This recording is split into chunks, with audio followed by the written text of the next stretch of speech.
Ever wish a podcast would explain how to get better faster from the standpoint of longevity, biohacking, and personalized functional medicine? Co-hosts Dr. Jason Bradley and James Chester, along with executive producer Rachel Bradley, bring you the Get Better Faster podcast. Their mission is radically simple: to revolutionize health by connecting people with the experts, technologies, and protocols that mainstream medicine ignores. Because people deserve to get better faster.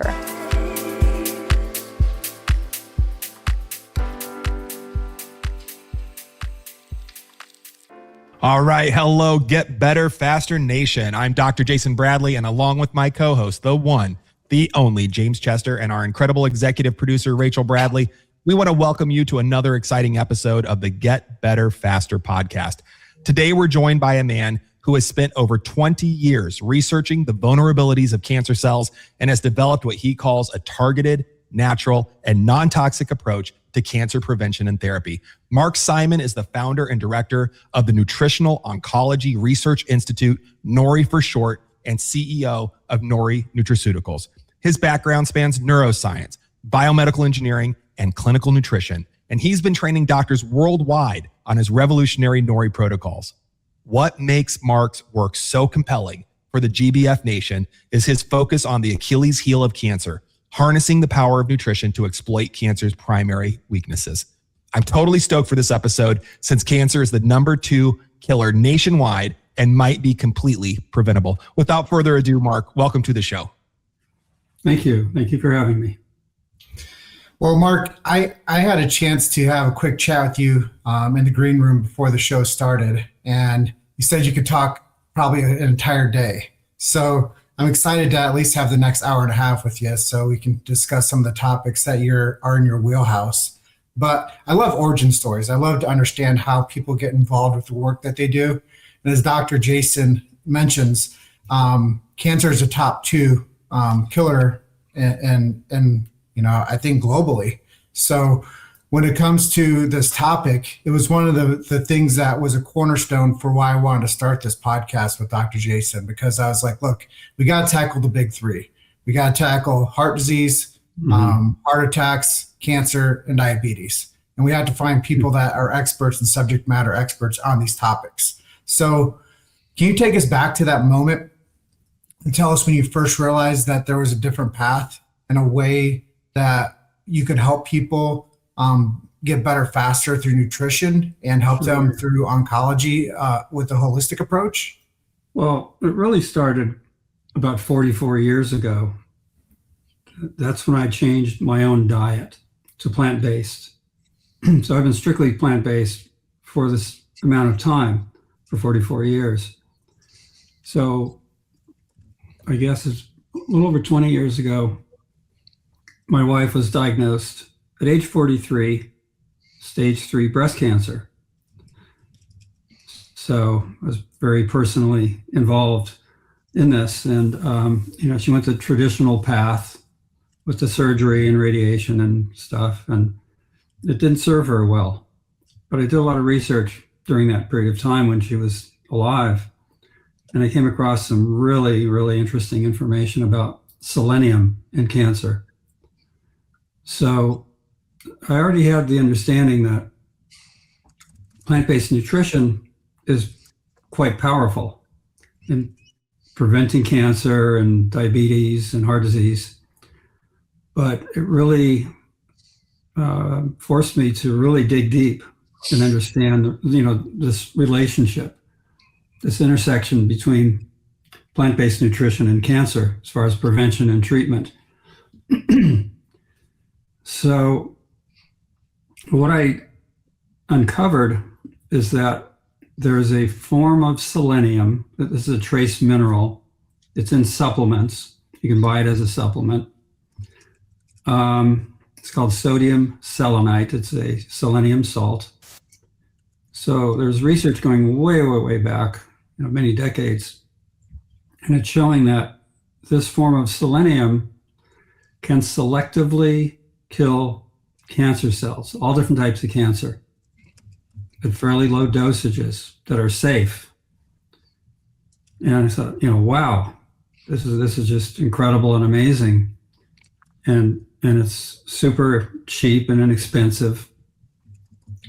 And there's still a lot of ongoing research on sodium selenite. There's research at Stanford University. There's research in Europe, and it's been proven to be totally safe, and it is quite effective. It is an oxidative therapy that generates oxidative stress in the cancer cell, and it kills it. So that's kind of where it started. And then I wanted to bring in the nutrition part and how to leverage nutrition to support what sodium selenite is capable of doing. So I discovered some research by a Dr. Daniel Epner, and it's about restricting methionine in the diet. So methionine is a sulfur-containing amino acid. And so there's a lot of research on this, and it's actually two amino acids because they're involved with each other. It's methionine and cysteine. And so when you lower the intake of these amino acids, it does several things. The main thing that happens is the cancer cell cannot synthesize glutathione as well, and that's its master antioxidant. So here's what's really cool. This is the Achilles heel of cancer cells that differentiates them from normal cells. So the cancer cell is known to be functioning at a red level oxidative stress level, okay? So it's on high alert. Its oxidative stress is very, very high compared to a normal cell. Why is that oxidative stress so high? It's because of damaged mitochondria and faulty metabolism. So the cancer cell's functioning on the edge of survival. It's really struggling to regulate oxidative stress. The normal cell can be 10 to 100 times lower. So there's this huge differential in oxidative stress. So it doesn't take a lot to push that cancer cell over the edge, right? So all we need to do is generate additional oxidative stress, interfere with its antioxidant systems, glutathione and thyroidoxin. So sodium selenite comes into the picture, and it does a few things. It knocks out one of the antioxidant systems, the thyroidoxin system, and it also generates some oxidative stress. And when you couple that with the low methionine and cysteine diet, then you're knocking out the glutathione antioxidant system. So it's a dual knockout of the main antioxidant systems, or I call them antioxidant defense systems in the cancer cells, and they die.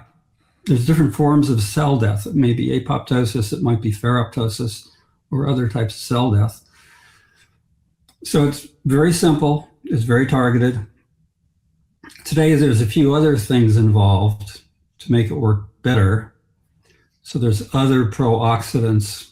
It's kind of like a cocktail of several pro-oxidants. Another factor that helps a lot is to neutralize the acidity in the tumor. So tumors are very highly acidic. And that's because of the faulty metabolism. They're pumping out a lot of lactate. So using bicarbonates, we can try to neutralize the tumor acidity, which is very, very helpful. And it also helps immunotherapy work better. So plant-based diet has a lot of other advantages in that it can lower IGF-1, it can help stabilize blood glucose, lower inflammation. So you get a lot of bang for the buck on a plant-based diet. when you're trying to treat cancer. So what gets really confusing is that on the subject of antioxidants are important for cancer prevention. And the most important thing for cancer prevention is obtaining enough selenium in the diet. So selenium is important because it's incorporated into a bunch of different antioxidant enzymes. So we know selenium is very, very powerful in cancer prevention, but turns out it's one of the top agents in cancer treatment. So how do you administer selenium? You can do it intravenously. I've trained doctors on that. And it can be taken orally, but you have to be careful how you do it. I want to jump in real fast because you mentioned a word, Mark, that I think, thank you for sharing all that, by the way. And, I do think, sorry to hear about your wife and her experience going through it sounded like the conventional system failed her, and we hear that story all the time. Yeah. And it's impossible to understand the grief around that. And that's why I'm so glad that you're here sharing this. I'm fascinated. There's a few things. I mean, you actually just shared a ton of very, very valuable information that's actually very actionable with our listeners. But I want to go back to a few points if it's okay. Yeah. You used a term that was pro-oxidant, and we hear about antioxidants, as you mentioned, for cancer prevention all day long, all day, every day. Can you talk a little bit about pro-oxidants and how, what the heck is it? I mean, for our listeners that maybe don't have a background in biochemistry and oncology, can you share with them what is a pro-oxidant and how does it come into either cancer development, cancer treatment? Let's talk about pro-oxidants for a minute. Sure. So I think you've heard the term free radical.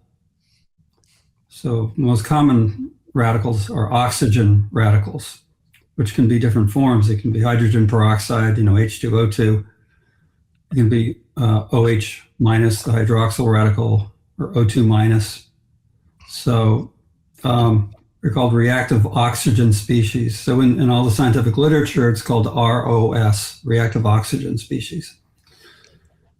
So ROS damage proteins, it can damage DNA, it can be very, very damaging to different parts of the cell. So maybe we should talk a little bit about what cancer is and what it isn't. Yeah. So cancer has nothing to do with the nucleus of the cell, the nuclear genome. We have two genomes in our cells. We have the mitochondrial genome. Mitochondria have their own DNA.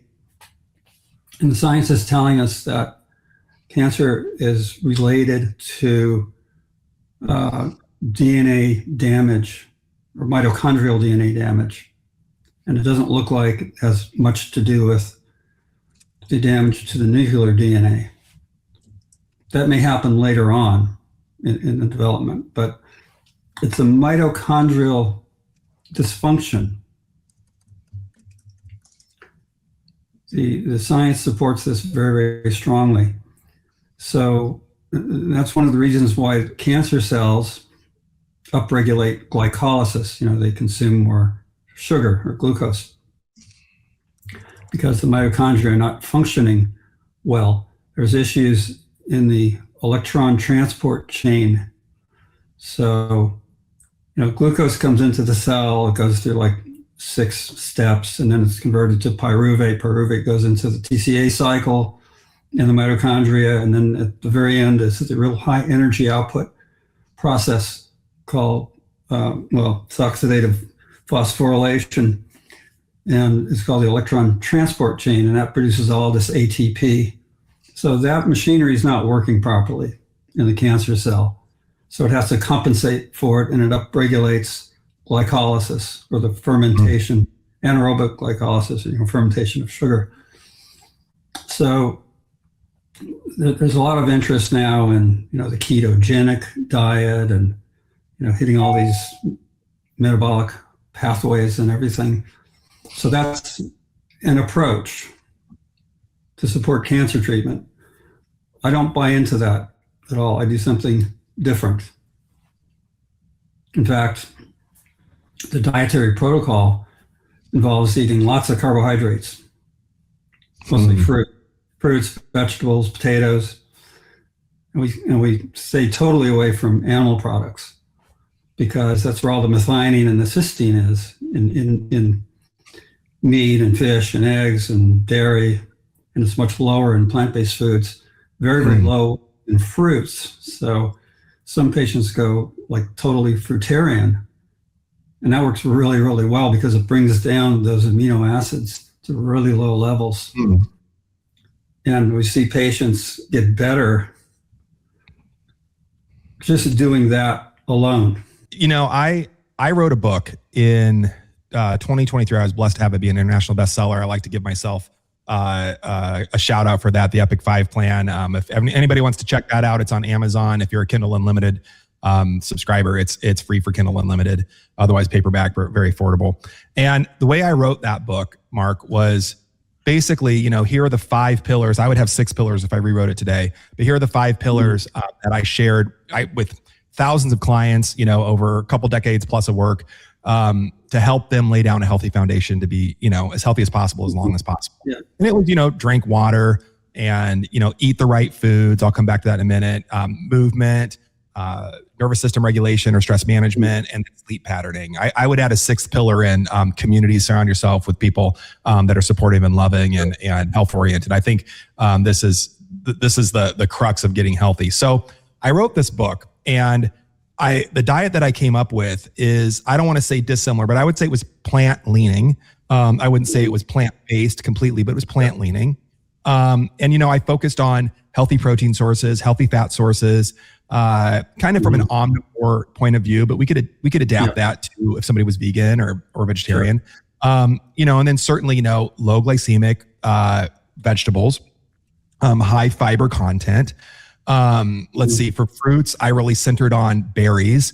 Although I think there was room for other fruits in there as well. I mean, green bananas and slower starches and things like that. And, you know, then some acids like apple cider vinegar, lemon juice, lime juice, you know, for digestion and whatnot. And it was a pretty simple diet as far as it goes. And I got a lot of success with it, in a lot of areas, from chronic disease, autoimmunity, you know, and also, you know, cancer and not just cancer prevention, but we saw cancers turning around dramatically on this diet. I mean, I've had thousands of patients. I have lost some to cancer, only one during active treatment. And that person actually just didn't want to do anything. I think she was kind of resolved to die. And I feel really, you know, horrible saying that, but she literally wasn't following anybody's advice. She was just waiting to die. But everyone else that was under our care, while they were under our care, you know, they didn't die, and they outlived their expectations. We had some Hail Mary passes coming to us of lung cancers and stomach cancers and a whole host of things, and got really good results. And I'm proud of that. And that book is not written for oncology at all. It's meant as just a general wellness guide for anybody struggling with chronic illnesses or just want to make their personal health better. Now, that said, and here I'm getting to my question finally. I wonder sometimes when people come in to us now, I do things a little bit differently now with my clients, but because, you know, they call it practice for a reason, because we're always refining our art, right? All of that, you know, with our outcomes and, you know, what works best and this and that and the other thing. I started to wonder recently if when people come to us, and I'm wondering if you wonder about this too, whether it's fruit or it's just eat broccoli all day and I'm teasing, or if it's just, you know, eat nothing but chicken, rice, and pears. I mean, I'm making up diets here, you know, I mean, it doesn't matter what it is. But when people come to us, a lot of people are eating ultra processed foods that are box can, wrap, packaged, processed. And it's those foods, as we know, are very destructive to the system. They disrupt, they're endocrine disruptors, so they disrupt hormones, including insulin, but other, you know, sex hormones, protective hormones. They certainly disrupt our blood sugar stability, can lead to, you know, insulin dumping, insulin resistance, and we know that can lead to other cancers. And the reason I'm bringing all of this up is I wonder how much of my diet book that I wrote in 2023 that I got great reviews on, international bestseller, has, I know, helped people transform their health, worldwide. I wonder how much of it was just because they stopped eating crap. And I mean that genuinely, out of like it's a question I have for myself. And I'm wondering for you, to pitch it back to you, when you say people have turned into fruitarians. And I understand the antioxidant loads that's why I chose, berries, fairly low glycemic load, higher in fiber. There's antioxidant load, resveratrols and other things too. I just wonder, how much do you think it is the actual dietary choice as opposed to just don't eat the ultra processed foods? I wonder myself. I don't have data on it. I'm wondering if you know. No, it's both. Yeah. Yeah, definitely. You got to remove all the, not even ultra processed foods, but just processed foods in general, and eat more raw food. Cooking food is a form of food processing. So that's a good point. Raw food diet is, the ultimate raw vegan diet. People do really well if you do it right. So what happens sometimes is people go vegan, they eat a lot of fat, eat a lot of avocado and nuts and seeds, which are healthy fats, but it's too much fat, which causes insulin resistance, and then their blood sugar goes out of whack.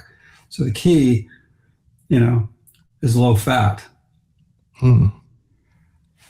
Go ahead, Jimmy.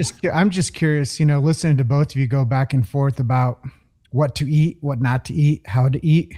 Like, I think the average person just struggles mightily with accountability.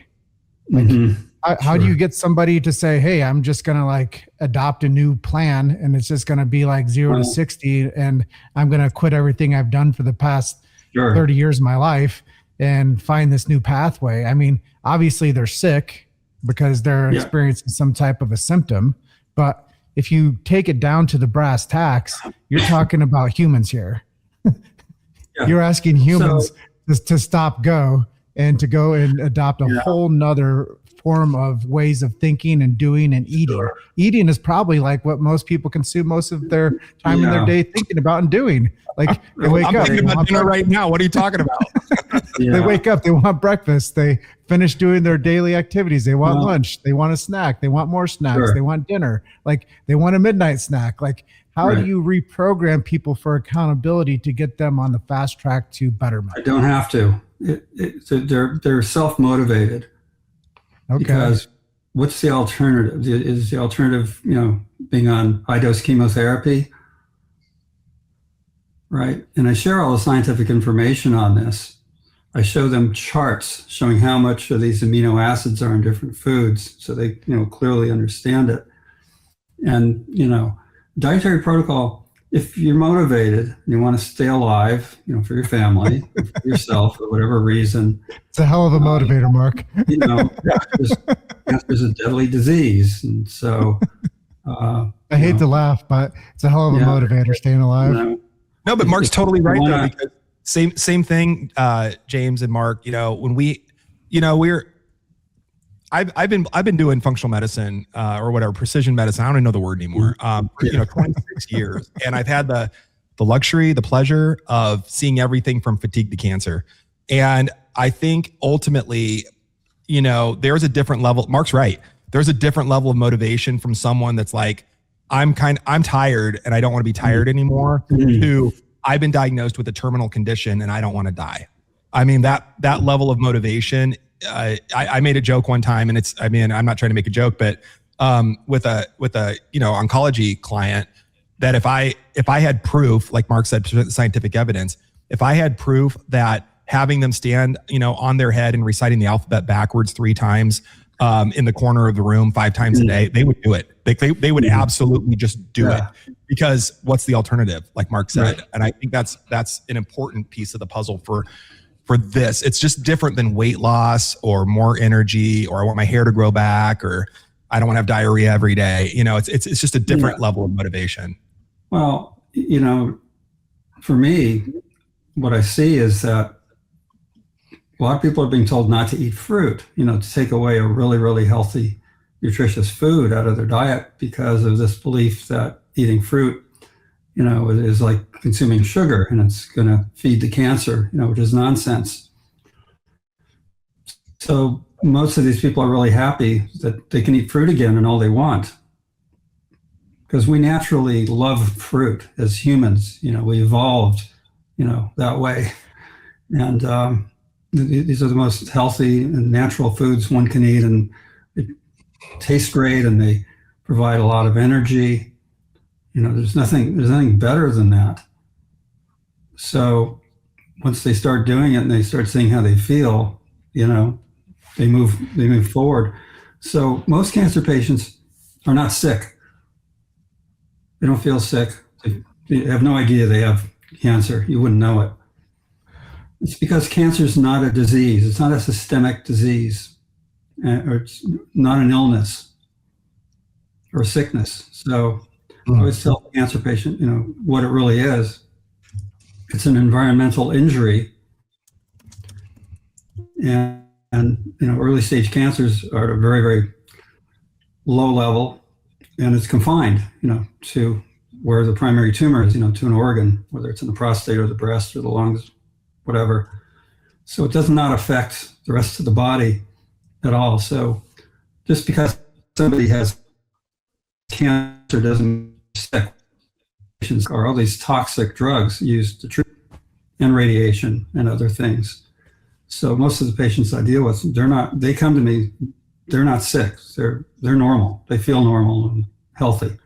And generally, a lot of them are healthy. They have perfect immune systems. They have perfect everything. Yet, there's a tumor growing in an organ. Yeah, so in our case, we're not dealing with sickness or illness or anything. I guess that tees it up perfectly for my next question set. Is you talk about them being healthy, you talk about them being normal people. They just have this, I guess, invasion upon an organ tissue. So I guess we all have live cancer cells in our bodies, yes or no? That's not really known. There's no evidence for that. Okay. That we all have cancer floating around here and there, and the immune system clears it out. No, there's no evidence for it. I've just heard that was a thing. No. I think I was taught that going through my medical programs, so that's interesting. Yeah. But I have learned in the last, half decade to question everything that we've been taught. Yeah. I will put that on the table. Well, and it gets me back to the main part of the question I wanted to ask, because I'm glad you cleared that up and you gave some insight, because it's obviously kind of one of those old wives' tales. If somebody says it long enough, it just becomes a truth. Yeah. And I think that's one of the things that I've heard over and over, is that we all have cancer cells floating around. Some just become more dominant and turn into some type of tumor or something. But yeah. Keys for people to stay healthy. I know you do a Zoom call every Saturday, which I want to let everybody know too, before we get too far into the episode, because that's really the sweet spot for you, is getting people more education. That's a big part of doing this interview with you today, is to get more people educated on topics that they need clarity on. Bringing you on to talk about something as a subject matter expert gives people personal clarity, and it gives them resources and pathways to help themselves and help their loved ones, because everybody deals with somebody. I mean, I just lost my aunt, she had pancreatic cancer, and I wish I would have interviewed you 4 months ago, and knowing some of these protocols 4 months ago, that I may have been able to help her. She took chemo one time and a week later she's dead. So, I don't think there's anybody out there that's listening to this that doesn't hit home on that they've lost somebody to this terrible number 2 killer. But what do people do just on a protocol basis to I know you said become a fruitarian, which sounds funny to me because I like meat and I don't plan on not eating meat, and it's a part of my lifestyle. But what about somebody like me that's likes my life and eats the way that I do? what are some guidelines that could keep me healthy long term to where I don't fall into this pit of needing some medical intervention to say that you need chemo or radiation, or we need to cut some shit out of you? One of the best preventative measures for cancer is do not take antibiotics. Okay. So I have a whole website on this. And so I'm finding an incredible amount of patients, especially in breast cancer, like 30 to 40% of breast cancer patients, we can pin down the actual trigger or direct cause of the breast cancer, which is antibiotic treatment. Wow. So there's a study. Yeah. No, I was holding my note there, but I'll insert it since you gave me a minute. Yeah. It follows exactly what Kiran Krishnan was telling us on his interview on Get Better Fast previously in the year, basically saying that the microbiome, a healthy microbiome, is key to systemic health. And obviously, we know that when we take antibiotics, it decimates the microbiome. It kills. Best case scenario, it's napalm and kills everything. But more probable case scenario is it kills our good bacteria and allows space for bad bacteria that might be related to cancer development, immune system dysregulation to proliferate. It does a lot more than that.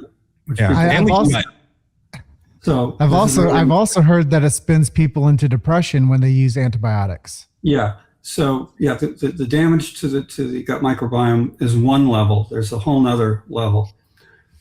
So think about mitochondria. What are they? They're bacterium. They evolved from bacteria. So 4.5 billion years ago, whatever it was, there's a fusion between a prokaryotic cell and bacteria. So our cells are hybrids. It's really cells within cells. So you have these couple thousand mitochondria per cell. They have their own DNA. Wow. And they're essentially bacteria in nature. So what happens? So the collateral damage from antibiotics, beyond damaging the gut microbiome, is damage to mitochondrial DNA. So we know that antibiotics can cause mutations, direct damage to mitochondrial DNA. That's cancer, but it happens in stem cells. So it's mitochondrial DNA damage in stem cells. That's the origin of cancer right there. Well, wow. Can I jump in quickly? Yeah. I was once told it's not what you eat, it's what you eats. And that's what makes you sick. So it's maybe back to your original fruitarian comment is it's not what you take antibiotics of, it's what you eat takes antibiotics of that has a disruption in the mitochondria inside of our gut biome. Possibly. But there's a lot of chemicals. There's a lot of things that can damage mitochondria beyond antibiotics. But antibiotics is a big one. And the worst one out there is tetracycline. So tetracycline has been associated with a 120% increased risk of breast cancer. And typically it's like 25 years. So here's the pattern. You have a teenage girl with acne, is given tetracycline. 25 years later, breast cancer. I took tetracycline through my teenage years. And I mean, it also can turn your teeth gray, which is a lot of fun. But it's interesting because these antibiotics affect, I'm blown away by this, Mark. I mean, you're pulling some pieces together and I appreciate it. One of my gifts from God is pattern analysis, and you're giving me a lot of patterns to consider right now. And I really greatly appreciate it. That damage, bringing back what we were talking about earlier, that damage done to the mitochondria from the antibiotics is through, and to the mitochondrial DNA is through reactive oxygen species, or ROSs, that we were just talking about. That's right. And I mean, it just kind of pulled that all together there. That is a massive layer. And also, just for our listeners, this is the way I describe mitochondria. They're the powerhouses of the cells, right? There's a lot of work that's getting done in your cell, but it's really powered. It's the battery of it is the mitochondria. If we have mitochondrial dysfunction, certainly mitochondrial death, or cancer type dysfunction from reactive oxygen species, from things like antibiotics, and as Mark mentioned, there's other things, we're not going to produce energy. We are going to feel tired. And when our cells are not producing energy, and by the time we're feeling tired, our cells aren't working. And if our cells aren't working, we're cascading into dis-ease, DIS-ease. And then that can domino right into disease. So Mark, thank you for putting that all together with me. I have a lot to think about on this. I'm a little blown away by it. Okay. Yeah. The other thing I wanted to, if I could wax poetic a little bit on what James was talking about with what we eats, and then going back to what you mentioned with the fruitarians and other types of plant-based, vegan-based diet approaches, I got a flash of a remembrance of something that I haven't thought about for years, but I have a couple of his books right over here in my library. I don't know if you're familiar with the work of Dr. Howard Loomis. And Loomis was a pioneer in enzyme therapies, specifically enzymes, trying to isolate different types of enzymes, primarily from plants, to be utilized in a therapeutic method, a therapeutic methodology. Sure. And ultimately, I mean, Loomis like I said, I have a couple books over there. It's pretty deep, fun biochemical stuff. But ultimately, the diet that he recommended, James, that I was remembering now, was a raw foods diet. I mean, he was highly advocating for a raw foods, plant-based diet to get us those unadulterated enzymes, those unprocessed, like Mark said, when we cook food, it's adulterating the food. It's processing the food, even though it's not adding, Frankenchemicals to it. It's still denaturing those proteins like the enzymes. Mark, I'd love to hear your thoughts on a raw foods diet. I know we kind of brought it up, but let's dive in a little bit deeper. I mean, is that what people should be doing? Should we all be fruitarians and eating raw fruit? One of the best foods for a cancer patient is pineapple and papaya. Okay. These two tropical fruits loaded with enzymes, proteolytic enzymes and fibrinolytic enzymes. So the enzyme in pineapple is bromelain, which is very, very powerful, and it's been studied for its anti-cancer activity. So I actually recommend very strongly, lots of pineapple, and eat the core in the middle because that has all the bromelain in it. And I also have a powder, a really high potency bromelain supplement, which is very helpful. So it helps lower inflammation. Potentially, it may help break down the sort of protective coat that cancer cells produce around them. It's composed of fibrin.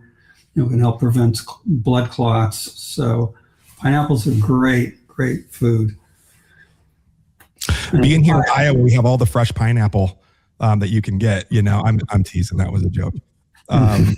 So do we have to be concerned about?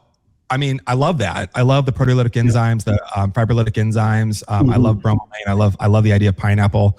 That said, going back to what James said, it's what we eat. We are what we eats, and obviously, pineapples aren't eating anything, but we're spraying the crap out of everything. I mean, we're putting, I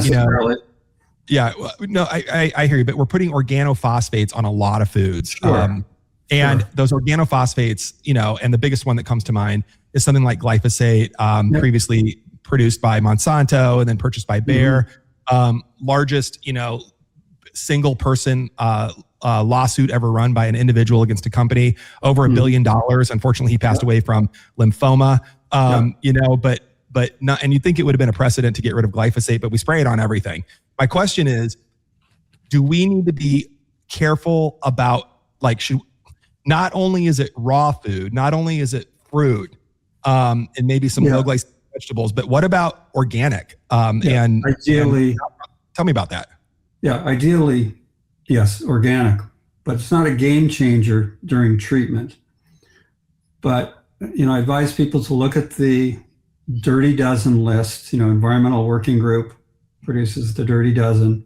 Stay away from those foods unless you can get them organic. Then they publish another list. It's called the Clean 15.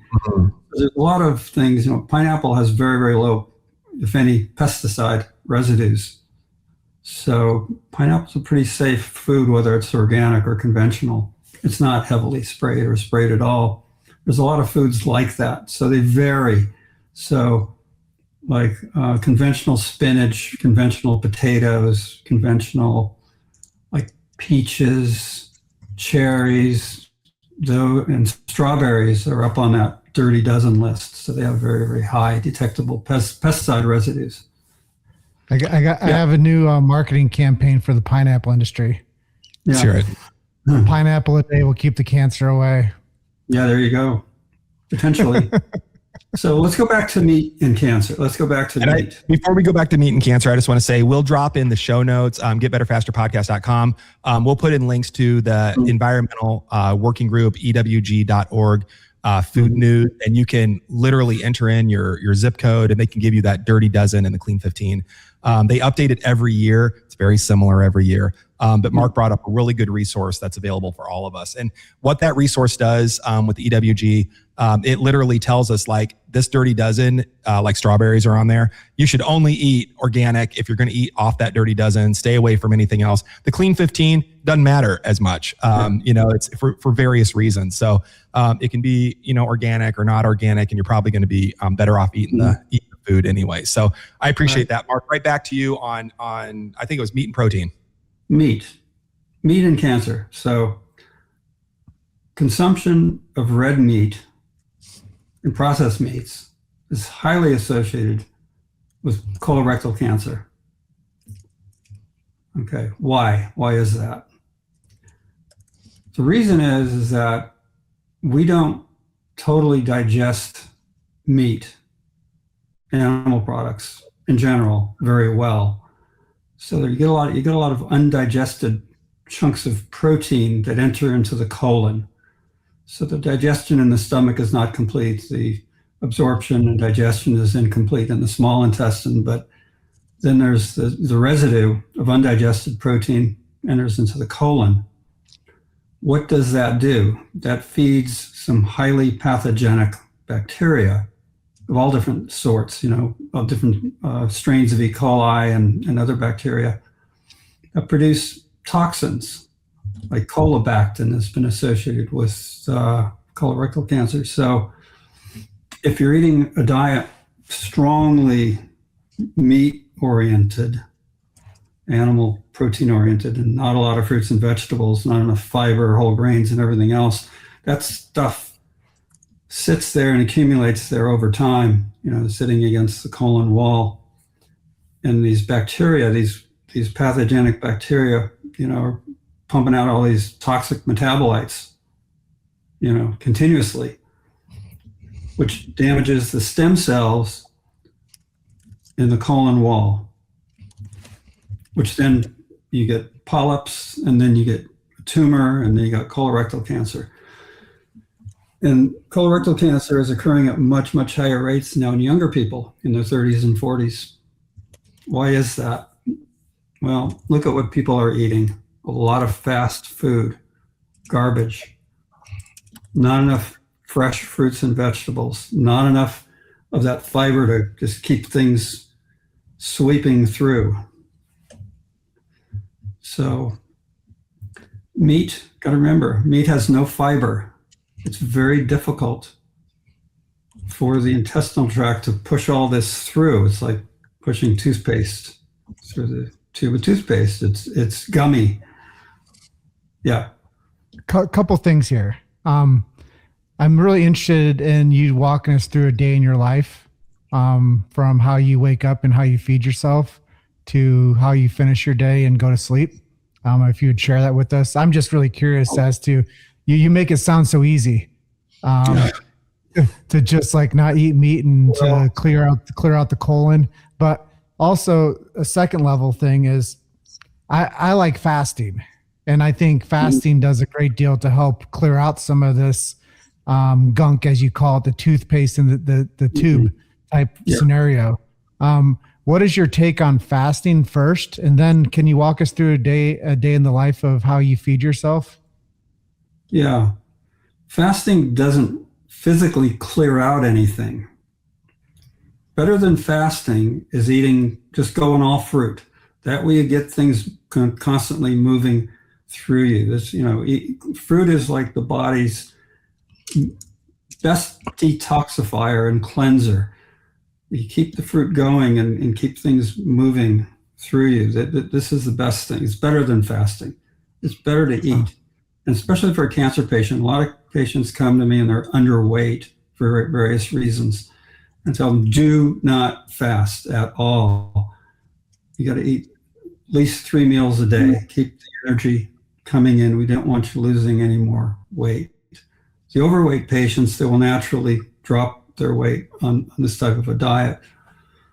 So I'm not a big proponent of fasting. I think this business about timed eating, where you eat just 6 or 8 hours during the day, makes some sense. Eat breakfast, lunch, dinner, stop eating after 6 p.m. I think that's reasonable. But there's no real big magic in fasting, and fasting will not cure cancer. Better than fasting, just change your diet to a diet that's very, very healthful and cleansing and detoxifying.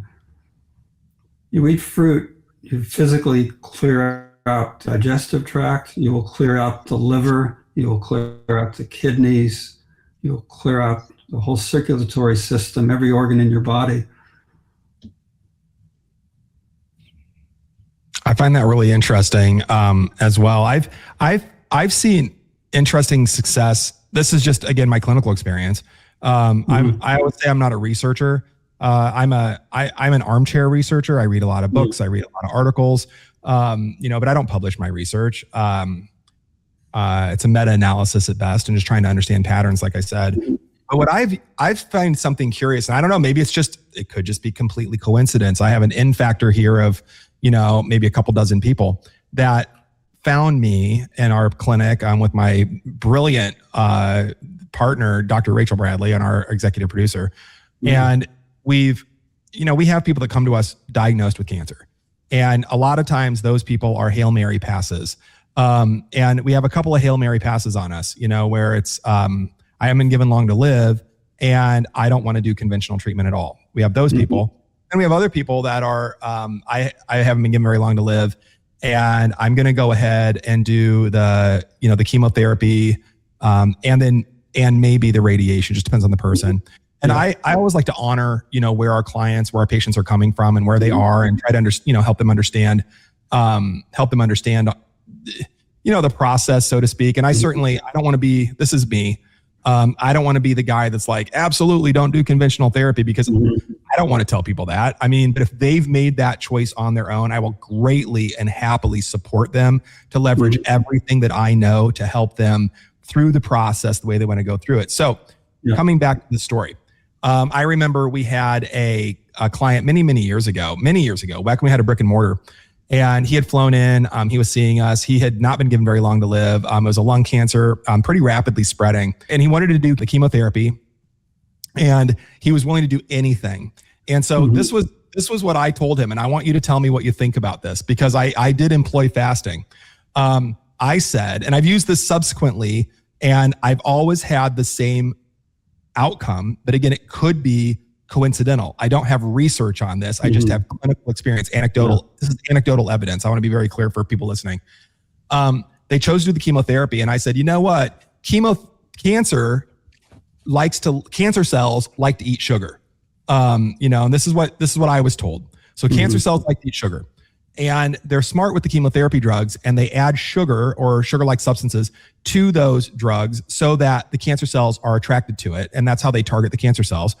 And my theory was, given at the time I thought that was true, I'm like, what might help is if we starve the body and put them into a fasting state, like literally, like I fasted these people for sometimes up to a week before their chemotherapy treatment. The idea is that other cells will go into a more, call it what you want, but a keto adaptive state, using ketones for fuel, as opposed to just sugars. The cancer cells don't have the ability to go into a keto adaptive state. So they're going to gobble up that chemotherapy, and it's going to be much more effective. Now, whether or not that's true, I will say this first gentleman that I'm speaking of, he was given 3 weeks to live, and he ended up like actually going like for years. He lived for years. We kind of lost touch with him just because he was doing so well. He didn't need our care anymore. And I said, hey, it seems like, knock on wood, we're out of the blue. Just keep following this low glycemic load diet and, eating real foods and everything we had structured around. And his cancer went dormant. We bumped into his wife, Debbie, many years later and at a grocery store, actually. And she's like, we got to get back in to see you. The cancer's come back. And she goes, to be real honest, we kind of got a little lazy and kind of drifted off this low glycemic load diet that you gave us, which eventually became the Epic 5 plan diet. It was before the book was published.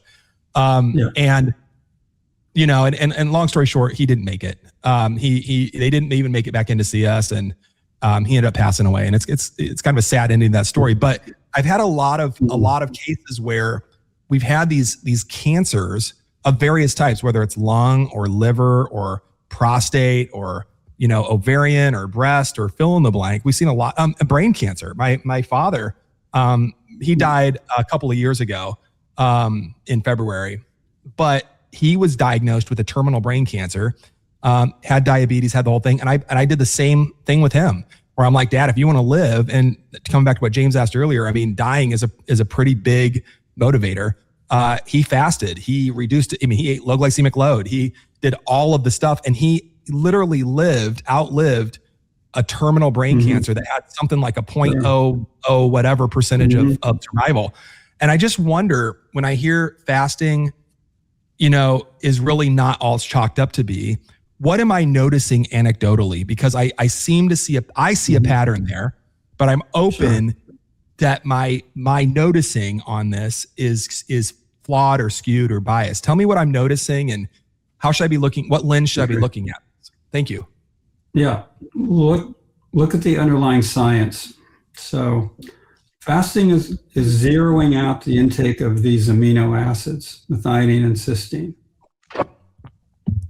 We know from Dr. Hoffman's research, so I have this whole website that I built for Dr. Hoffman, who has studied methionine dependence of cancer since, way back, like in the 70s.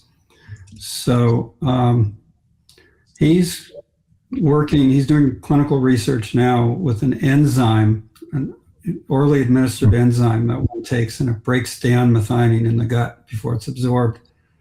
So he's working with patients who are doing chemo, and he's published these results, which are pretty extraordinary, showing, the patients are not fasting, they're eating, normal, low methionine diet, which is mostly fruits and vegetables, but also taking this enzyme to bring methionine down further. And he sees this synergy with chemotherapy. So there's patients like pancreatic cancer, tumor markers came way down very, very quickly, and they've stayed down for a very, very long period of time, after the chemo by doing this enzyme and low methionine diet together. So there's good, strong research there supporting that. Fasting will bring down the methionine and cysteine levels to a certain extent. I've seen a lot of studies where you fast the day before and the day during chemo, and it seems to be like protective to normal cells and makes the chemo more effective. And it's probably due to lower intake of these sulfur-containing amino acids, which are tied into the antioxidant systems and glutathione. So, that's my explanation for what you've observed. But one would see the same results without fasting, but just eating just fruit. I think that's really fascinating. I mean, thank you. I have a lot to think about now. And I just, as you were chatting, was doing my 30-second review of Hoffman's work, right? And it is pretty proliferative, actually, in the oncology community. There's even something called the Hoffman effect, where cancer cells depend on methionine. And when it's removed, normal cells adapt and cancer cells can't do well. I mean, that's interesting. So really it's not the fasting you're saying, it's the removal of primarily, what was it? Methionine and then cysteine. I think that you said, I might have that wrong. Methionine and cysteine, which is super interesting. And if I can take this a little bit further, I know that my healthiest patients, client, I don't like to call them patients. Patient comes from a Latin root that means one who suffers, and I just don't like that word. So I try to use the word client, but just not to confuse the audience. Our patients are clients. I know that our healthiest clients have low homocysteine. I just want to put that out when I do blood work. Lower, not necessarily like bottomed out homocysteine, but a lower amount of homocysteine. And as homocysteine goes up, I see more problems, inflammatory problems, maybe precancerous issues, certainly metabolic disorders, hormonal imbalances. I mean, the list goes on and on. And, just to kind of remind people how this is connected. A lot of people have heard of I won't say the whole thing, but the mother effer gene, MTHFR, and that genetic polymorphism. As people have that polymorphism, they have a hard time dealing with homocysteine accumulation in their tissues, and detoxifying seriously, this is like blowing my mind a little bit, the methionine and cysteine out of their system from the breakdown. So I'm just curious, could homocysteine be a biomarker that could be looking at the accumulation of cysteine, methionine, and problems in that pathway with a client, with a patient? I'm noticing something anecdotally here, and I work very diligently to get my patients' homocysteine levels down, and we do a good job of it.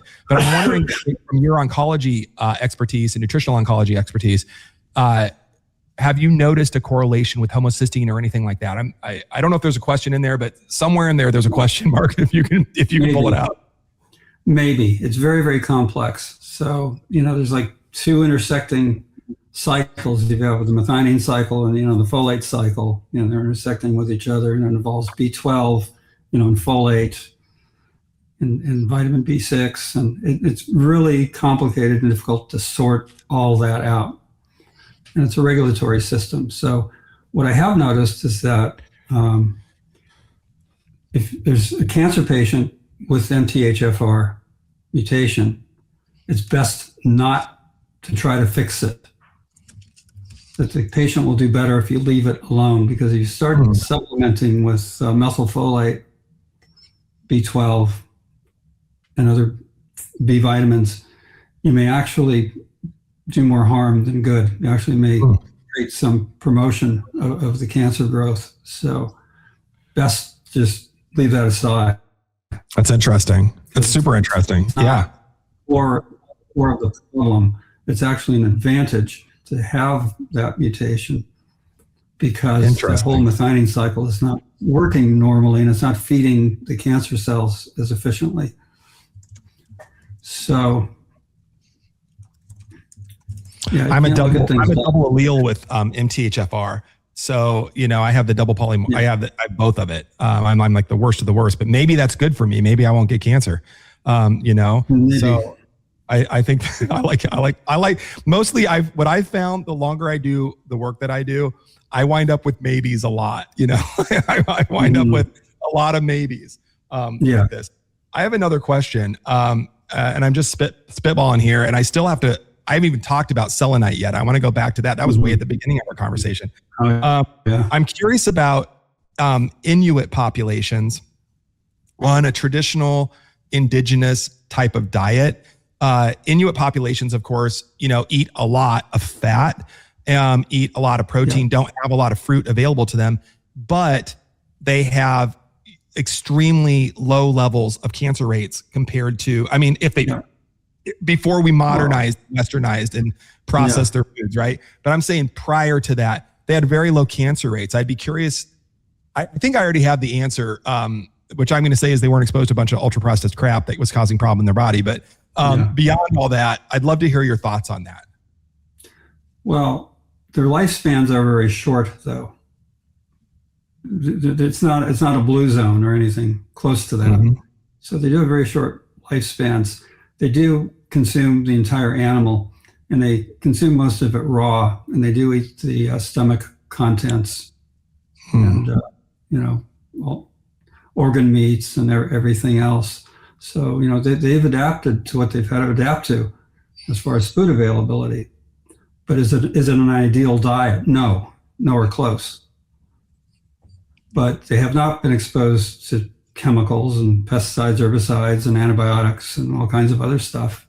They don't smoke and they don't drink alcohol. So yeah, you'll see low cancer rates. Interesting. James, go ahead. Yeah.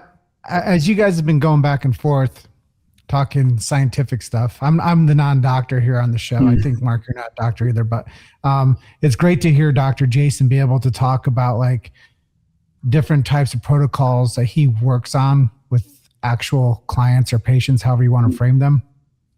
And I'm just really curious there's going to be hundreds of thousands of people that will watch this.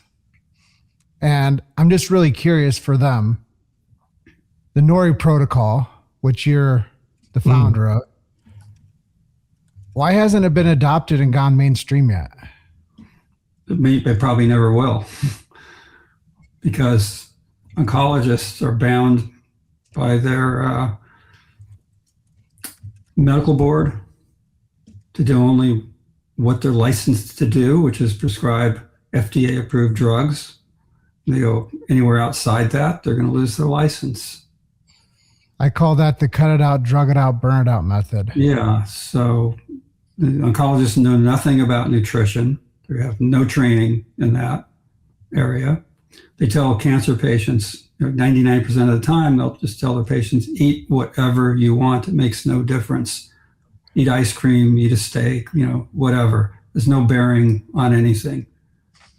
We're just going to poison you, with the chemo and burn you with the radiation. Even when my dad was going through his cancer treatment, and again, he did go through chemotherapy along with what we chatted about earlier.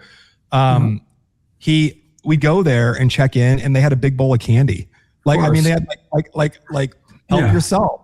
How much you want? They had ice cream. They had soda. It was like, sugar, honey. It was like whatever you wanted. Your heart's delight. Eat it right up, and just go get your chemo and then hope for the best. And anyway, I hear you on that. And in fact, I'll take it a step further, because I will say this.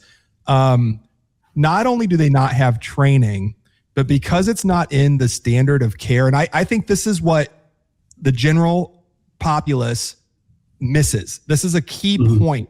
I believe this is a key point, that it's not just that the doctors aren't trained in it, which they're not, or if they are, it's poorly trained. And that goes for all doctors, not just oncologists. But if they start to talk about diet having a factor, or taking selenite, or whatever it happens to be from a nutritional supplement point of view, they are now breaking the standard of care, the SOC. And when you are a derelict away from the standard of care, the SOC, your license is in jeopardy. It's not just that they I know we kind of casually said they're trained in this and they got to follow, this and do this. They literally, even if they were the most trained, biochemist, nutritional oncologist in the world, if they start derivating away from the standard of care, which is cut, poison, burn, cut, poison, burn, cut, poison, burn, and that's it, they're in jeopardy with their medical board. They're in jeopardy of their livelihood. So again, there is zero chance. Marcia Angel, past editor of the New England Journal of Medicine, said, when you walk into a traditional doctor's office, again, New England Journal of Medicine, just past editor, when you walk into your traditional doctor's office, you are being ambushed by the pharmaceutical agencies. And there's no hope of survival. And that's the editor of the New England Journal saying that. And I don't know that the general public has this concept down. They keep asking, like with our clients, we don't accept insurance. And I'm like, why would we want to accept insurance? Do you know how you're handcuffed to what you can do if you're accepting insurance? You're handcuffed to what you can do if you're working within a hospital system or a clinic system. When you cut those chains free and you say, I work directly for my client and my job is to help my client in any way possible, that's safe, that does no harm, and that's a partnership. It's a different level of care. It's a different level of partnership than cut, poison, burn. So again, I just wanted to clarify that point for our listeners, that it's not just a matter of poor training. It's even with the best training, they still can't do it. They can't do it. Their entire livelihood is in jeopardy, and they won't. So what do? They poo-poo it. They literally will poo-poo it and tell you that there's not only no substance to it, but it might do harm. It's not taught in the medical schools. And if it worked, we would have learned about it. And I'm like, do you know the Flexner report? There's no clinical trial. Yeah, there's no, and there's no money in the clinical trial. Clinical trials. Who's going to fund the clinical trials of like, hey, if you eat raw fruit, we might be able to prevent and turn cancer. Nobody. There's no, fruit, big fruit, big Florida orange juice is going to come in and like save the day here. It's not going to happen. James, go ahead. I know you're chomping at the bit. I'm hearing what you're saying there, Dr. Jason. And Mark, I know what we talked about is suppression of knowledge, suppression of things that actually get people better faster. That's a big thing about this is we're not so much a mainstream media here. We're not on TV, but I believe we're a cult classic. I believe what we're doing is we are telling people solutions and bringing people together to learn from people like yourself, Mark, that have expertise out there, decades of expertise, by the way, and being able to give that type of a knowledge to people is the suppression is real. And Jason, you've heard me say this time and time again, there's no money in healthy people. And my aunt, for instance, she's, bless her heart, she's over 70 now, but she asked me, she's like, hey, Jimmy, if you got sick, would you go to the hospital? I go, hell no. I go, that's where people go to die. I go, why would I go there? I was like, I got access to the smartest people on planet Earth. And I got naturopaths on my side. I got chiropractors on my side. I've got people that are funk med docs on my side. I'm like, I would go to Mexico. If I was sick, I'd go to Mexico. I'd go south of the border and get real health care because there's no money in healthy people. There's only money in customers, like Case Jamie Reigard said over here. If they had a cure, they would hide it because there's no profit in the cure. Yeah. Look at Iowa. The cure is changing how we farm, but why would they do that? Pretty much it's the money. But one thing even deeper is I think so much about the people that are like today. There's going to be somebody today that gets a diagnosis or a message from their hospital that says, you have cancer. You have cancer. You have cancer. I can't even put a timer on it. I bet if we put a timer on the wall right now, we said, this is how many people have a cancer diagnosis every moment. What would you tell them to do? Because I'm not going to go to the hospital. What would you tell them to do? Well, I published a cancer survival guide, which people can download off the website. Let's do it. That's great. Things. So the first thing is don't rush into anything. Do your due diligence and do your research, and don't be railroaded into making any quick decisions. Even be careful with biopsies. Look at your nutrition and lifestyle. Take a real good hard look at it and think about what may have gotten you here to where you are. Don't rush into surgery. That's a whole nother big topic. Removing a primary tumor can cause more problems than it solves. And don't poke into it, like you said, no biopsy. Yeah, biopsy, sometimes it's necessary, like with breast cancer, you need to know subtypes. But if you have prostate cancer, there's no subtypes really. There's Gleason scores and stuff, but that's not that important. So it's better not to drive a dozen needles into the prostate gland. I fully agree with that on so many levels. Also, just for our listeners again, Mark, what was that book called, The Cancer Survival Guide? It's just a little pamphlet. It's Cancer We'll have a survival. link. We'll have a link to that on the getbetterfasterpodcast.com. So we'll make sure that everybody listening has links to all of this. Our production team is fantastic at linking all of this and backlinking all of it. I think that's wonderful. The other thing I just wanted to mention, because James mentioned, I shortened it to cut, poison, burn. Cut it out, drug it out, or burn it out, right? There is a fantastic documentary from 2010 called Cut, Poison, Burn, if you can find it. It's been censored like crazy. It kind of comes and goes if it's on the market or not on the market. All of the big, streaming agencies from, I won't name them all, but because we stream on some of these as well. But they, and thank you for letting us stream.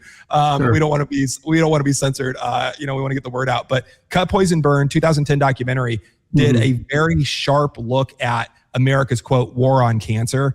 It's exactly what we're talking about, that the standards of care are so defined by the traditional medical establishments, pharmaceutical agencies, profitable medicine, profitable hospitals, that, again, there's no room to even talk about diet, fasting, supplementation, things, fasting mimicking diets, if it's fruitarian or whatever happens to be.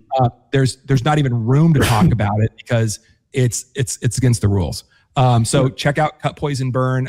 If our team can find a link to that, they'll put that on the show notes as well, getbetterfaster.com. Yeah, thank you. Can I interject? Please. Mark, I don't know if you know this actually. Do you know Dr. Jason Bradley's a chiropractor? Yeah. What is your take on the nervous system when somebody gets cancer and actually getting chiropractic adjustments? I'm really curious about that because my show is called Chiro Hustle, and I've done over so many interviews with chiropractors talking to them, but I've never been able to ask somebody about oncology and chiropractic and relating to the nervous system being adjusted and how that has an impact on the way you see the world. Well, there's a lot of things involved. And, just stress, emotional stress or psychological stress has a huge impact on cancer growth and progression. So if you can tame that down, through manipulations, I could see where that could be very helpful. Tumors have nerves running through them, and there's learning a lot more about that currently. And the nervous energy can have an effect on tumor growth both ways. So, the body is not separate parts. It's a fully integrated system. So in cancer, it's affected by everything that's going on in the body. It's affected by your emotions, your thoughts, definitely the balance of your nervous system, sympathetic, parasympathetic. It's affected by your gut microbiome,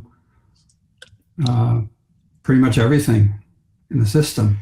So yeah, I could see where chiropractic can be helpful if there's areas of inflammation and pain, and that could be brought down. That's going to be helpful. And as me being a subject matter expert, I just want to inject one thing. We call it an adjustment, not manipulation. So just for everybody out there watching, if you ever go to a chiropractor, don't let them manipulate you, ask for an adjustment. But I'm glad that you brought that up, that it's a full body system. And the thing I love about chiropractic is it puts nothing extra in the body and it takes nothing out. It just removes that nerve interference. So if you're telling me that the neurological patterns are telling you that there's a neurological component to the tumor and somebody was to get adjusted, it actually probably, in my opinion, would have a greater outcome on that person's nervous system and their gut biome or wherever it's happening in their body if they didn't have nerve interference going through their spine. So I just think that what you said really correlates with my belief system I've always had, is that once you remove the subluxation from somebody's spine, the body gets a chance to actually heal naturally. It needs nothing extra in it. Once again, simply no interference. Jason, over to you. Yeah. And I just want to comment too about chiropractic. Obviously my first doctorate degree is in chiropractic.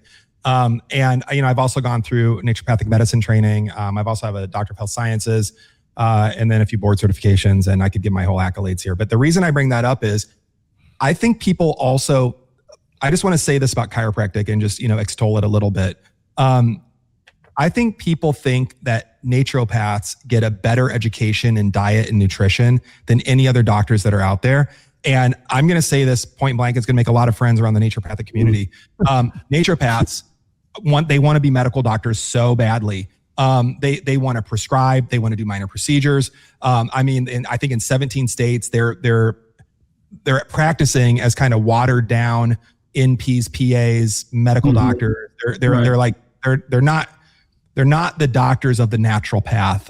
They are wanting so desperately to be part of the inside club that they get better training in diet and nutrition than their medical counterparts. But the very best nutritional and diet training that I had in my standardized curricula was in chiropractic school. And I went to the Fountainhead at Palmer, so I don't know. And I also went like 30 years ago or something like that, right? I don't know.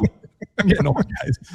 I don't know if it's changed since then, but I just want to say for the general listening public, when we say the doctors of the future are chiropractors, doctors of chiropractic, it's very true.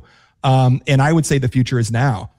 Your local doctor of chiropractic probably knows more about endocrinology, oncology, gastroenterology. I mean, all of the ologies, than possibly their medical counterparts. It's just that those doctors have been relegated into you're a pain doctor, and that's what people go to chiropractors for. I just want people to ask your doctor of chiropractic about these things. They probably and not everybody's created equally, right? But they probably have a wealth of knowledge that they're just salivating to share. Nobody asks them about it. Everybody just wants, my neck hurts, my back hurts, I've got a migraine. Talk to your doctor of chiropractic about this stuff. It's interesting stuff. I want to go back a little bit, if it's okay, Mark, because I know we're getting about 10, a little over 10 minutes left for our show. And this is a really important topic for me, and the show's all about me. No, I'm kidding. You mentioned sodium selenite, selenium salt, right? And I've never thought about it from an oncology, point of view. But again, doing my little armchair analysis for 32 seconds, I looked up, its effect on cancer cells, and it's pretty awesome. It's amazing, as a matter of fact. I can't believe that even in all of my deep dive research, I haven't come across this. So I applaud you for finding this and hooking into it and helping, your clients, and through Nori Nutraceuticals. You have some products on there that certainly, again, we'll give links to in the show notes, getbetterfaster.com. But it's interesting because I use selenium all day, every day, but for a totally different reason. I use selenium in autoimmunities, and specifically in thyroid autoimmunities, specifically like Hashimoto's thyroiditis and Graves' disease. And it does wonders at helping my clients get into remission. What I mean by remission is that on a blood laboratory analysis, they do not have active antibodies. They're literally in remission. If they didn't know that they had been diagnosed with one of these autoimmune conditions prior, and then somebody ran some blood work and looked at it, they would, like any doctor on the planet, would say, you don't have that, because there's no indication on their blood work that they have it anymore. And again, it's a targeted and structured and systematic approach. It's not just, hey, take some selenium and you're going to get in remission. It's a lot more complex than that. And I know that you know that too. I just wanted to say that for our listeners. Right. But I'm floored around, and this is kind of the way I understand selenium. And so the sodium selenium salts. This is the way I understand it, and this is the way I explain it. It helps regulate, and this is what I say, it helps regulate the immune system and the inflammatory cascade. And by doing that with autoimmunity, it's basically dampening or down-regulating the hyper response or the over response from a hypervigilant, overactive immune system. I'm wondering, though, now that I'm chatting with you, because you said somewhere in here, cancer is not an illness or sickness, it's an environmental injury, low level, and confined until it's not. I'm wondering, how does that sodium selenite work from a cancer point of view? Not only from, just from treatment prevention, like walk me through I don't want to say biochemistry, because you and I could geek out on this for hours. we got it like biochemistry, but for like our listeners that are not biochemists, that are not, providers, practitioners. Tell me about, how does selenium work? Okay. So one of the forms of cancer that's really, really easy to treat, that I've had like over a 99% success rate with, is papillary thyroid cancer. Mm-hmm. It's horrifying for me to see so many patients, have their thyroid removed, and surgeries and radioactive iodine and everything else, when it's not totally unnecessary. I found that just sodium selenite alone can treat papillary thyroid cancer and the other forms of thyroid cancer very, very easily, even without the major dietary changes. Looks better, of course, if you do the diet along with it. So there's studies that show that sodium selenite can kill thyroid cancer cells, but it works so efficiently because there's a naturally high uptake of selenium into thyroid tissue. So thyroid tissue uptakes selenium and also uptakes iodine.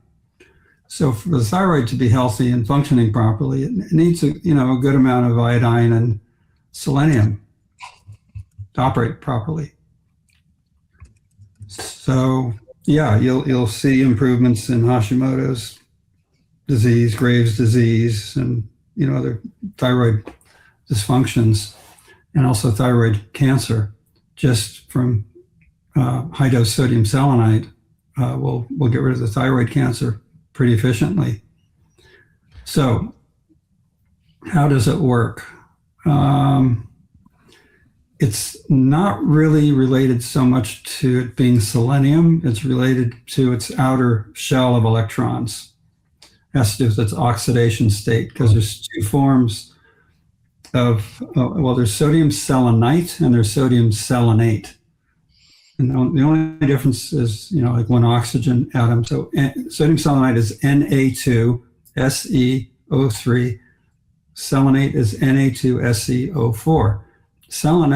Selenate doesn't have much anti-cancer activity. Very, very little, if any. Selenite is major. So it has more to do with the configuration of, the electron shell around the selenium atom. So the way it works, the way it appears to work, according to all the scientific literature, it disables one of the antioxidant systems called thioredoxin. So in our cells, we have two major antioxidant defense systems, glutathione and thioredoxin. The main thing that sodium selenite looks like it's doing is it's inhibiting an enzyme called thyroredoxin reductase, which basically recirculates the thyroredoxin. It doesn't it's an oxidation reduction thing. So it reduces the thyroredoxin reductase, reduces the enzyme thyroredoxin, so it can work as an antioxidant again. So antioxidant systems, they have oxidation and reduction sort of feedback systems, that keep it active and keep the levels up where they need to be, kind of all automatically regulated by enzymes. So selenite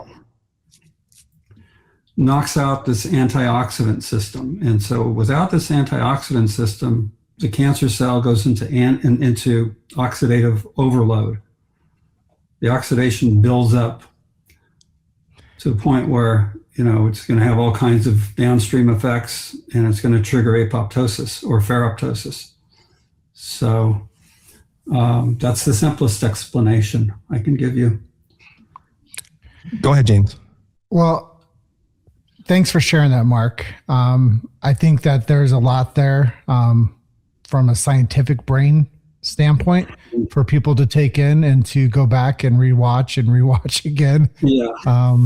Because I think that the average person like myself doesn't think on the apoptosis or whatever you said, right, I'm sharing my ignorance here because I'm not the most educated man when it comes to like clinical research or diagnosis or getting people better. But my big question before we wrap today's show, I have a couple poignant things to say. I did want to let the audience know if you do have any questions, post them in the comments now before we wrap up today, because Mark is a subject matter expert and he can help answer some questions.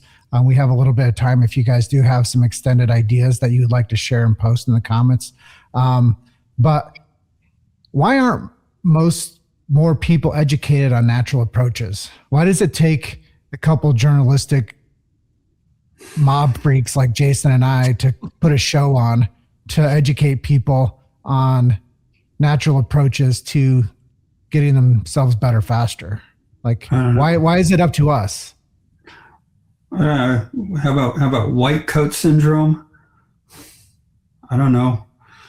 It's the system.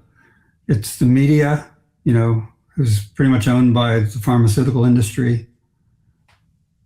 Medicine, it's all owned by the pharmaceutical industry and run by them. Doctors are basically just licensed drug pushers. Medical doctors for the most part. I sometimes refer to, and I make friends this way by saying they're glorified Pez dispensers in a white coat, but that doesn't make me friends very, very easily. Right. And I know we're on the edge of our time, but I do have one question for you. You talk about eating a lot of fruit. Yeah. Do you believe that we should clean our fruit? Clean it? And if so, what do you clean it with? Oh, I buy mostly organic stuff, or I get it from the local farmer's market, where it's organically or sustainably grown. So I'm not eating, commercial stuff. So I go to the grocery store. I like to buy blueberries. What should I clean my blueberries in? Baking soda, sometimes hydrogen peroxide. That's what I was thinking. 12% hydrogen peroxide. A peroxide solution. Yeah. But that takes care of what's on the outside. It doesn't take care of what's on the inside. So when it comes to strawberries, don't eat them, just get organic. Blueberries, they can have pretty high pesticide residues. So you might want to go organic there. A really good source for organic food, and it's inexpensive, is to go to Costco. The plug for Costco. They have such a wide variety and selection of organic food. It's probably a third the price of some of the other stores, and you get like a big bag of frozen blueberries, like 3 or 4 pounds, whatever it is, for around $10. Probably coming from Mexico. No, it doesn't. It's grown like in Washington or Oregon. Okay. Yeah, no, it's not from Mexico. Well, my last statement here, Mark, is what if there was money and healthy people? What if we flip this paradigm around and we taught doctors to make people healthy?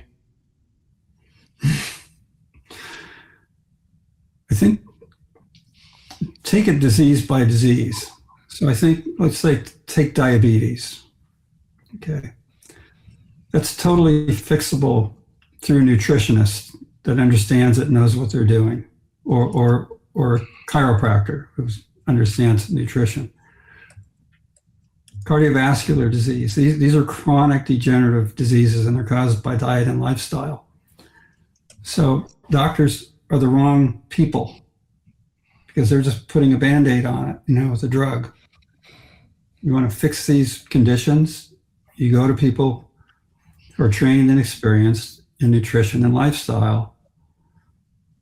So there are doctors out there like Dr. Michael Greger, Dr. Joel Furman, and a bunch of others, who have training in this area in plant-based nutrition. They have what's it called? American College of Lifestyle Medicine. Mm-hmm. Fellowship, board certified, in that area. Those are good guys to go to if you have one available to you. And some will do telemedicine, so you don't have to travel across the country. So that's That's one route. Find a good nutritionist. That should really be your primary healthcare provider. I had a patient once, and again, I'm James over in Colorado, and we're trying desperately to get out of Iowa. Iowa has some of the highest cancer rates in the country. I think it's because of the way we farm here. But I had an organic farmer that was here named Josh, and he and his wife subsequently moved to Hawaii. And good for them. Maybe someday I'll join them. But he had a really good quote where he said, "I believe in the future, we're going to choose our farmers the way we choose our doctors." And I really like this idea of like being highly like scrutinizing, where does my food come from? And I mean, Josh said this 25 years ago, so I mean, and at the time I'm like, oh, that's cute. But now I'm kind of like, man, he was totally right. Like, I mean, Rachel and I are like, when we're buying our food, like I like to know the actual farmer, where it's coming from. I like to go visit the farms. I love this. I know James goes to, farms and salt mines and all kinds of stuff, around on his travels too. So I think it's important what we're talking about. We've put a lot of stock into the system. And the system has had just approximately 100 years now to prove to us that pharmaceuticals and traditional medical care, as we're now used to in the United States, works. And, we are 5% of the population of the world, but we take, upwards of 75, 80% of all the pharmaceuticals created on the planet right here in our tiny little, country per world population. And yet we are the sickest, quote, modern country on the planet. I mean, if drugs and traditional care was the solution, we'd be the healthiest. It'd be like, how many more drugs can I take? I mean, like, give me more pharmaceuticals. And I mean, it's not the way it is. I know we're running out of time, and I want to pass it back over to James. I just want to say, Mark, thank you so much for coming today. I know James has some closing remarks as well, but thank you so much for coming today. This is an important conversation, and I feel like you said, we could have gone on for days and days on this. Yeah. Cancer treatment, cancer prevention, real cancer treatment, real cancer prevention, from a medicalized viewpoint, from an open discussion viewpoint, needs to be discussed more. Just to put some numbers on it, we talked about it being the number 2 killer in the United States and also worldwide. In the United States alone, 4 people are diagnosed with cancer every single minute. 4 people a minute. We've been on this show for 90 minutes now. That means 180 people have newly been diagnosed with cancer since we've been on this call. And again, cut, poison, burn is their only solution within the system. I say all the time, the system that's allowed you to stay so sick for so long will not be the system that you find your solution for health. So Mark, thank you so much for coming today. I'd love to have you on for part 2 down the road. And we'll coordinate that. James, I'm going to pass it right over to you, sir. Thank you. Before I have any closing remarks today, I just want to say a big thank you to our podcast team. I sometimes overlook who actually is the engine behind what we do. So Podetize, thank you so much for getting us the rankings that we're getting and the position that we're in. I also want to say thank you to Jason Bradley for doing such hard work behind the scenes to make this dream a reality.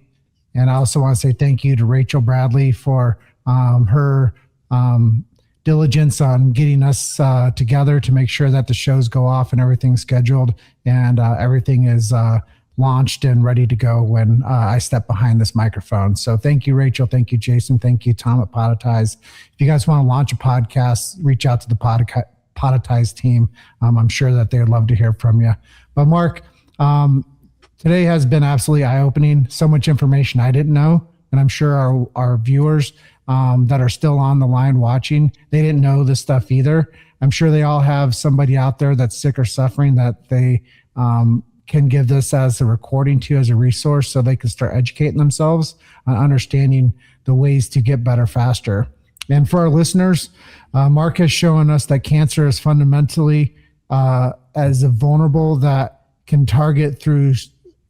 target it through strategic nutrition and targeted nutraceuticals. I didn't even get a chance to ask him what a nutraceutical was because I was curious and I didn't get a chance to ask that, but part 2. I'm sure part 2 we'll touch on that. But if someone you love is navigating a cancer diagnosis and looking for options beyond the conventional cut, burn, poison approach, the NORI protocol offers a natural, non-toxic path worth exploring. And here's the incredible part. For you guys that are still on with me right now, Mark hosts a free Zoom workshop every Saturday where you can learn more about this approach and bring your family on to talk to him about what's going on in their personal lives. Visit getbetterfasterpodcast.com to get the link and join the community. And remember, nobody is coming to save you, but solutions like this can prove you can save yourself. Mark, Simon, thank you again. And all of you, our Get Better Faster Nation, thank you for listening and for your continued support. You know the best way to show your support is share this episode with someone who needs to hear the message. I would say right now, if you're still watching this, please hit share right now to your audience so they can watch this. And don't forget to subscribe so you never miss another episode and get all the behind the scenes hijinks we've got coming your way. We've got more incredible guests lined up who are going to blow your mind with real solutions for reclaiming your health, your happiness, and your life. Until next time, keep questioning everything and keep getting better faster. Love and appreciate you guys. Thanks for being with us. Thanks, Mark. Thanks, James. Thanks, listen. Thanks, GBF Nation. Love y'all. Thanks for tuning into the Get Better Faster podcast. Join the movement and visit getbetterfasterpodcast.com to find all our episodes, micro content, and resources to help you and your family get better faster.